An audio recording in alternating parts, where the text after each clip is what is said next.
Friend, इस video में हम इक्विलैटरल ट्रायंगल के लिए इन रेडियस, सरकम रेडियस और हाइट में रिलेशन देखते हैं। तो जो इन रेडियस, सरकम रेडियस और हाइट का जो रेशियो होता है वो 1:3 का होता है इक्विलैटरल के ट्रायंगल के केस में। ठीक है, तो हमें पता है कि जो इन रेडियस होता है वो क्या होता है, डेल अपॉन एस होता है, मतलब एरिया और सेमी पेरीमीटर का रेशियो होता है। इक्विलैटरल ट्रायंगल के केस में क्या होगा, एरिया का फॉर्मूला √3/4 इंटू साइड का स्क्वायर होता है। ठीक है, और सेमी पेरीमीटर क्या हो जाएगा, 3a/2 हो जाएगा।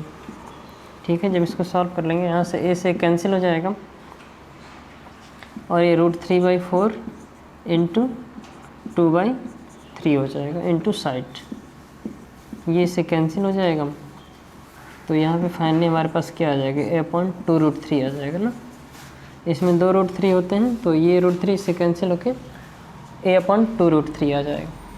वैसे कैपिटल R की बात करते हैं तो ये क्या होता है, ABC/4 डेल होता है। ठीक है, तो इक्विलैटरल के केस में तीनों साइड सेम होंगी तो यहाँ पे एक ही हो जाएगा।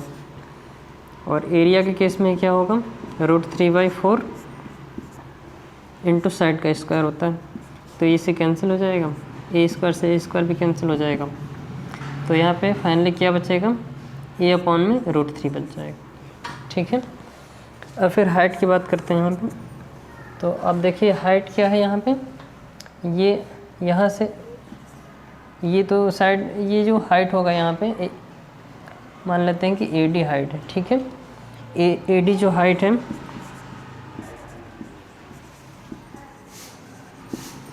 ये इक्विलैटरल ट्रायंगल के केस में क्या होता है, यही मीडियन भी होता है। ठीक है, इक्विलैटरल के केस में जो ट्रायंगल का हाइट होता है वही मीडियन हो जाता है। तो इसका मतलब क्या, इसका मतलब ये है कि जो ये वाली डिस्टेंस R है ये भी R हो जाएगी। ठीक है, और ये वाला डिस्टेंस कितना हो जाएगा, आप देखिए ये टोटल डिस्टेंस एक कैपिटल R हो जाएगा। ठीक है, तो यहाँ पे जो मीडियन होता है ये सेंट्रॉइड का काम करेगा। तो यहाँ पे AO और OD का जो रेशियो होता है वो 2:1 होता है। एक चीज़ तो ये, और ये मीडियन है तो इस साइड को बाइसेक्ट भी कर देगा यहाँ से। तो अगर हम इस ट्रायंगल का हाइट की बात करें तो ये तो साइड बाइसेक्टर होगा ही होगा, ये हाइट भी है, मीडियन भी है, और यही परपेंडिकुलर बाइसेक्टर भी होता है। तो मान लेते हैं कि अगर ये a/2 हो जाएगा, क्योंकि ये परपेंडिकुलर बाइसेक्टर है तो इक्वल पार्ट्स में डिवाइड कर देगा। ये a है, तो अगर हम हाइट की बात करें तो पाइथागोरस थ्योरम से क्या हो जाएगा, a² - a²/4 हो जाएगा ना स्क्वायर रूट के अंदर। तो ये क्या हो जाएगा, ये 3a²/4 हो जाएगा।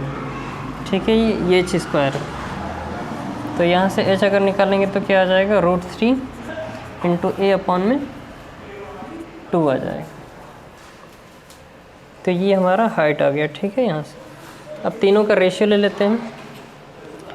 तो जब तीनों का रेशियो लेंगे यहाँ से स्मॉल r, कैपिटल R और h का रेशियो ले लेते हैं। ठीक है, तो स्मॉल r कितना था, a/√3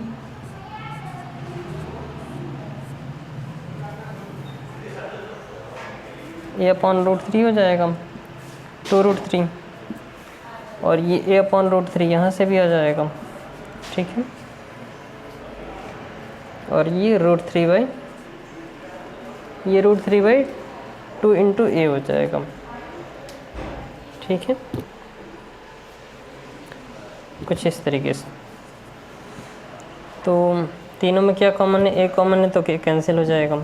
इस तरीके से √3 से जब डिवाइड कर देंगे ना, √3 से पूरे रेशियो को मल्टीप्लाई कर देते हैं यहाँ पर। ठीक है, पूरे रेशियो को √3 से जब मल्टीप्लाई करेंगे तो ये √3 कैंसिल हो जाएगा और यहाँ पे 3 बच जाएगा।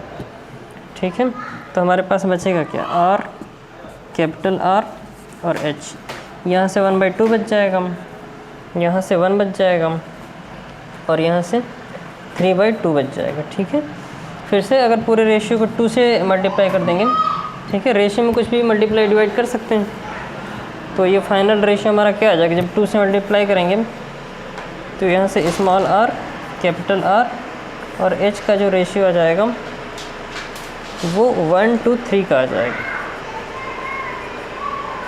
ठीक है, तो ये हमारा इन रेडियस है, ये सर्कम रेडियस है, ये हाइट है। ठीक है, अगर इसी ट्रायंगल में हम एक्स रेडियस ले लेंगे यहाँ से RA, R और RA, RB, RC, तीनों में से कुछ भी लेंगे तब भी रेशियो वही रहेगा। ठीक है, तो बात करें इन रेडियस, सर्कम रेडियस और हाइट की, या फिर इन रेडियस, सर्कम रेडियस और एक्स रेडियस, तो रेशियो 1:3 का होगा। So this is all about in this video. Thanks for watching. Thank you so much.